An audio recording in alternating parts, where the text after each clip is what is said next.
be to Jesus.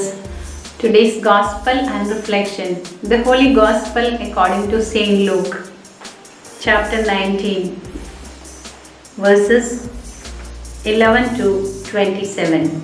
I tell you, everyone who has will be given more, but from him who has not, even what he has will be taken away.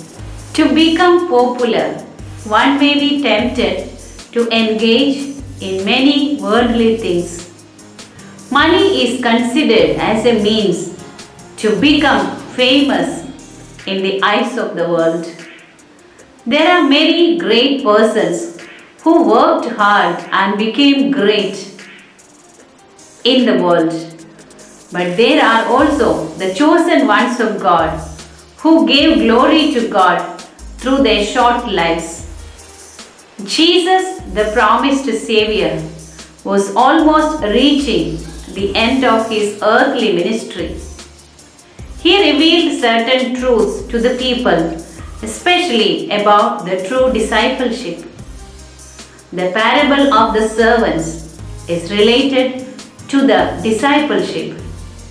Everyone who has will be given more, and anyone who has not will be deprived of what he has.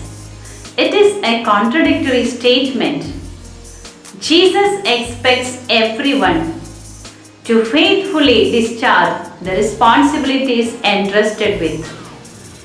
The king in the parable trusted all the three servants and entrusted his money to invest more. Our God has given each one of us various abilities and talents as free gifts. And He expects each one of us to make use of it for the service of the kingdom of God. It is the will of God that every servant should find meaning and contentment in the kingdom. Those who take it to the heart, this message that the will of God is for everyone to respond to it positively, utilize the gifts and talents for the benefit of the kingdom. And God the Father would reward them by entrusting greater responsibilities, and this would lead them to more joy and meaning in life. Some do not take it seriously, and the talents may not be developed, and then naturally miss out the opportunity to receive the expected reward. Human beings who are created in the image and likeness of God are endowed with various talents.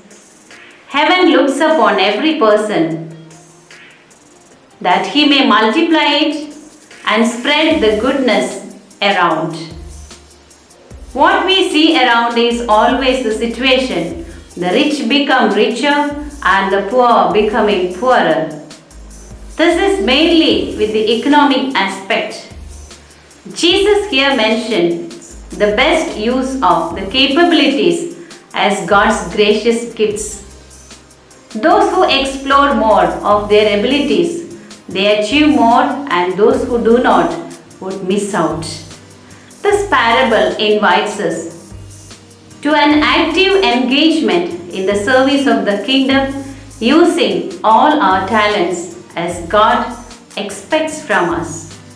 When these gifts are best employed, we in fact glorify God, and we become worthy to receive the appreciation of God for fulfilling our entrusted mission. Amen.